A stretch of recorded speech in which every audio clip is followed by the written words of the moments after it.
They were not supposed to survive, but fate had other plans for them. That truth followed Elias Moreau for years, echoing in the sound of crashing waves and sleepless nights. Long ago, the sea had been meant to erase him and his mother forever. The day it happened, everything looked perfect. The yacht sliced smoothly through the water, white foam trailing behind it like a promise of peace. Serafina Moreau stood beside her son at the railing, her hand resting lightly on his shoulder. The wind played with her hair, and for a brief moment, she looked free from the quiet arguments, the distance, the tension that had slowly hollowed out her marriage. "Your father insisted we take this trip," she said softly. "He said we needed time away." Elias smiled. He believed her. He believed everything back then. Below deck, unseen by them, Vivian Cross watched the security monitors with calm, calculating eyes. Vivian was Julian Moreau's assistant. To the outside world, she was efficient, loyal, invisible. To Julian, she was indispensable, always present, always understanding, always filling the spaces Serafina no longer could. And to Serafina and Elias, she was their executioner. The impact came without warning. The yacht shuddered violently, metal screaming as something tore into the hull. Elias was thrown forward, crashing into the railing. Alarms blared. Crew members shouted.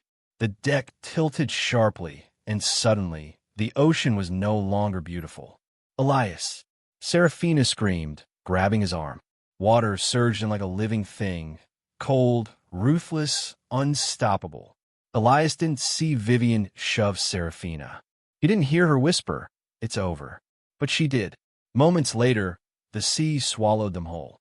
Elias remembered sinking, the crushing pressure, the darkness, his lungs burning as panic clawed through him. His fingers slipped from his mother's grasp for one horrifying second. Then she caught him again. Something hard slammed into his back, a floating container. Serafina wrapped one arm around it, the other around her son, fighting the waves with a strength Elias never knew she had. By the time the yacht disappeared beneath the surface, the world believed they were already dead. But the sea did not claim them. Hours later, Elias opened his eyes to a sky bleeding orange into the horizon. His body ached. His lips were cracked. His throat burned. They were on a shore that wasn't theirs. The village was small, quiet, foreign. An old fisherman named Mateo Alvarez had dragged them from the water, crossing himself when he realized they were alive. They had no phones, no documents, no proof of who they were. They had drifted into another country, washed ashore as nobodies. Days turned into weeks, weeks into months. They learned the language slowly, worked for food, slept in a small room behind a seafood shop. At night, Serafina held Elias as he shook from nightmares of drowning, whispering the same promise again and again. "We are alive," she told him. "As long as we're alive, nothing is finished." The radio told him the rest. Business tycoon Julian Moreau mourns the tragic loss of his wife and only son.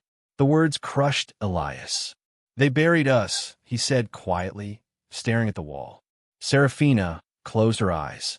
Someone wanted it that way. She didn't need to say Vivian's name. Back home, Julian Moreau was breaking. Grief aged him years within months. His empire still stood, but the man at its center was hollow. He stopped sleeping, stopped smiling, and Vivian Cross was there for every moment of it.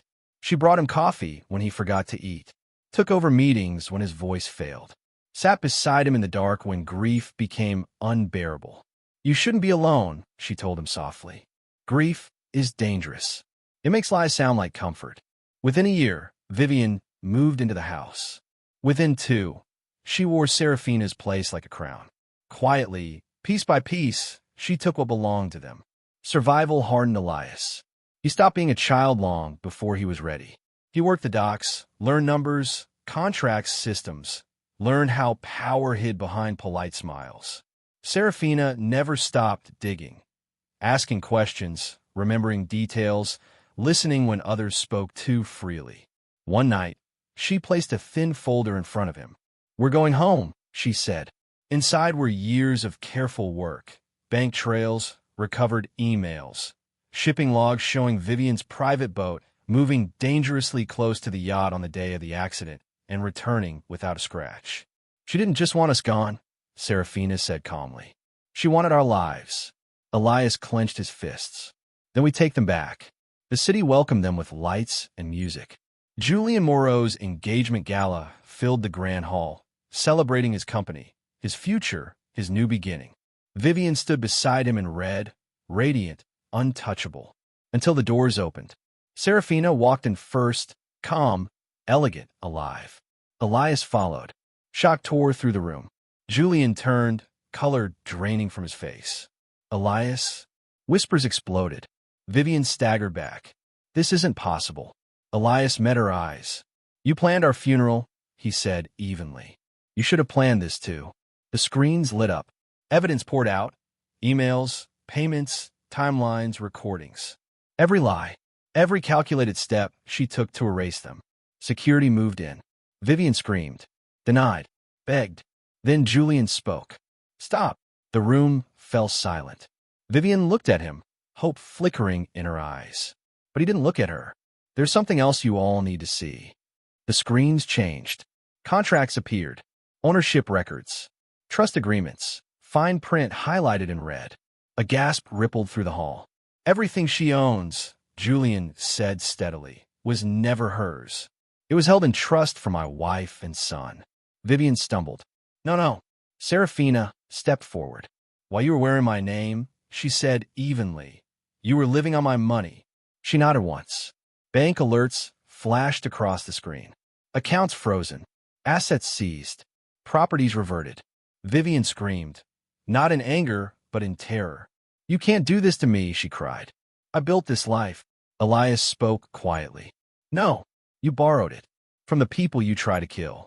Security dragged her away. The aftermath was merciless. Headlines tore her apart. Mistress exposed. Family returns from the dead. Assistant linked to attempted murder and fraud. Vivian was denied bail. Her lawyers quit when the full scope of her crimes surfaced. Shell companies, forged signatures, blackmail. Weeks later, Elias visited the prison once. Vivian looked smaller, older, empty. You ruined me, she whispered through the glass. Elias leaned closer. No, you ruined yourself. We just survived long enough to watch. He didn't look back when they took her away. That evening, Serafina and Elias stood in their reclaimed home. The walls were the same. The view was the same. But everything else was different. They took years from us, Elias said. Serafina rested a hand on his shoulder. And we took back our future. The sea had failed to bury them. And fate made sure the woman who tried drowned in the truth. Moral of the story? Never judge power by appearance, and never punish kindness.